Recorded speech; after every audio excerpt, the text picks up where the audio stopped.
نو مور او پلار تم دا غینه دا غختنه دا ګوره چې بچو ته ګوره خوش خیره ونه کوي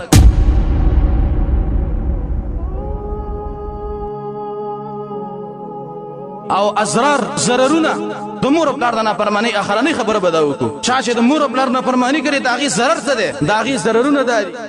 چې یو اللعنه الدائمه چا چې د مور او پلار مخالفت کوي نافرمانی کوي دا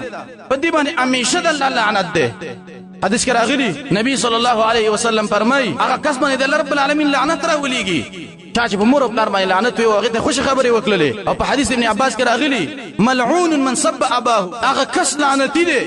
چې څوک پلار ته کنځل وکړي په دې سړي باندې د الله لعنت دی لعنت څه ته ویل کېږي البعد عن رحمت الله د الله د رحمت نه جداواله که مور او پلار سره د مخالفت کوي او د هغې اطاعت نه کوو ته د الله د رحم نه لرې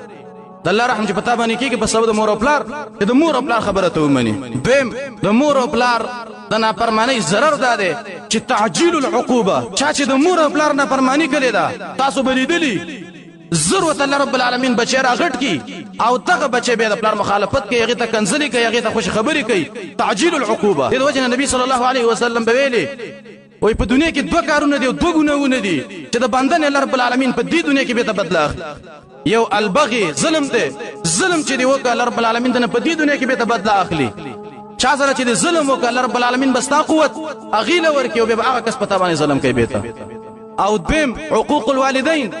رسول الله فرمایي د مور او پلار نه فرمانی چې وکړه په دنیا کې الله رب العالمین به ته سزا ورکړي د بچي به د نه فرمانی کوي او دریم ضرر د مور او پلار د مخالفت هغه ده چې سبب دخول النار څوک چې د مور او پلار مخالفت کوي دا سبب دی چې انسان جهنم ته به داخل شي حدیث کې راغلی رسول الله فرمایي لا يدخل الجنه جنت ته نشي داخله دي څوک عاق هغه څوک چې د مور او پلار نه عاقي او دیم منن چې باطل کوي چاله یو جوړه جامې وکي 100 روپۍ ورکوي په ټول ورځ په دې جوارو کې ګوډونه کوي داس باطل چې څوک کوي دغه سړی جنت ته نشي داخله دی جهنم ته بزي او دریم مدمن الخمر څوک چې شراب همیشه سکي دغه انسان جهنم ته داخليږي نبی صلی الله علیه وسلم ویلي او څلورم ضرر د مور او پلار د نافرمانی دا دی که مور او پلار ته خیری وکړي د اخري ور د ټکه قبليږي او الله رب العالمین دې تبا کوي دې باندې به یو واقعه به مختصر بني اسرائیل کې یو عابد او د الله بندو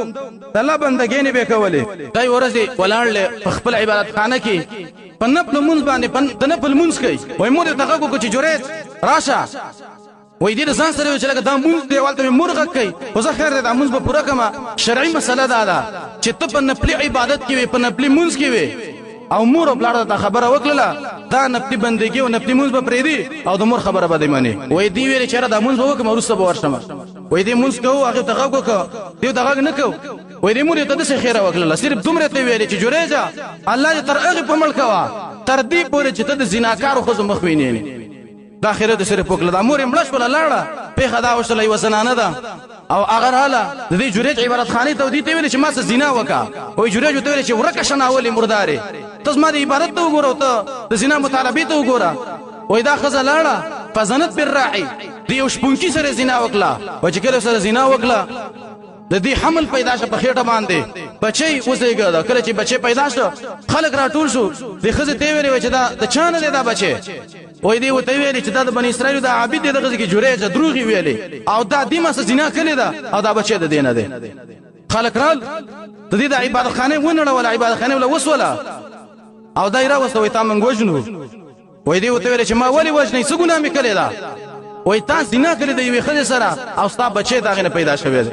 وای دی ویل چې ما دا بچي راولي چې زیوینه ما چې کله بچي ول راوړو وای دی جوړېچ دا ګوت راواغسله او د دې دا بچي او دا لکه دای په دې خېړه کې د سیو څلور ماشومان خبرې کړې دي یو پکې دا ده او په دې خېړه کې د سیو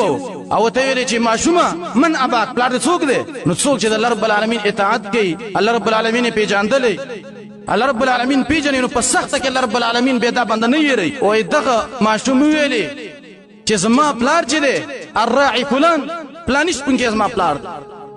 او اخر کې ایران شو و دې خلکو به دینه بخنه وغختله چې عبادت خانم د لورانه کړی دا د سرو زرو نه به جوړه کوي دې ته ویل چې د سرو زرو نه تیر شي او چې څنګه واقع سره به ته جوړه کوي دې جوړه ته چا ویلي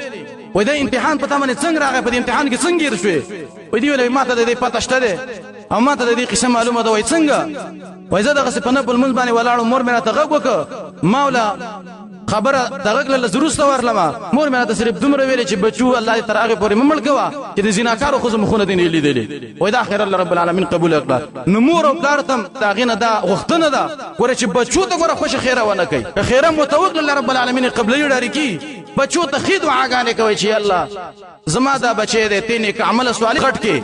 او یالله تی حفاظت وکي او دا خې دعاګانې ولې وغواړي ځکه مور او پلار دعاګانې قبليږي او که خیره متوکل نو دا ټکه خیریم قبليږي نو الله رب العالمین دی وکي چې منګ او تاسو له مور او پلار د اطاعت او توفیق راکړي او الله رب العالمین دی منګ د مور او پلار د مخالفت نه وسات زما مرټي بابا جان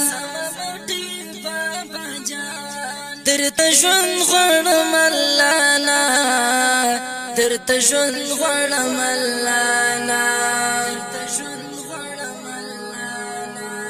رب مساعدت الودان شبر یا په هر میدان